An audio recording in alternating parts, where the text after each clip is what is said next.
Hello high ନମସ୍କାର ସାଙ୍ଗମାନେ। ଆସନ୍ତୁ ଆଉ ଗୋଟେ ନୂଆ ବ୍ଲଗରେ ଆପଣଙ୍କୁ ସ୍ୱାଗତ ଜଣାଉଛି।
ଦେଖନ୍ତୁ ସାଙ୍ଗମାନେ, ଏ ପଞ୍ଚସଖା ବର୍ଣ୍ଣିତ ପଞ୍ଚସଖା ମାନେ ମାଳିକା ବର୍ଣ୍ଣିତ ପୀଠ ଗୋଟାଏ ଅନ୍ୟତମ। ଏଠି ଚାଲିଛି ନାମ ଯଜ୍ଞ। ଦେଖନ୍ତୁ ଆମ ପିସ୍ ସବୁ ବସିଛନ୍ତି ଏଠି। ବାହାରିବେ ଏସବୁ ପ୍ରସାଦ ସେବନ କରିବାକୁ। ସେବନ ସାରି ଘରକୁ ଯିବା।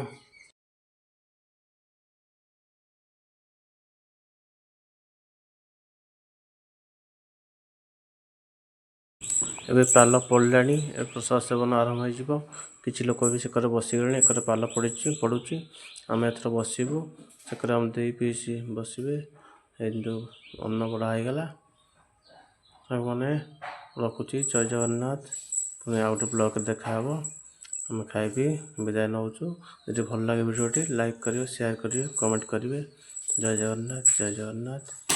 ସମସ୍ତେ ଭଲରେ ଥାଆନ୍ତୁ। ମୋର ଭଗବାନ ପାଖରେ ଏତିକି ପ୍ରାର୍ଥନା। ନମସ୍କାର, ରହିଲି। ଜୟ ଜଗନ୍ନାଥ।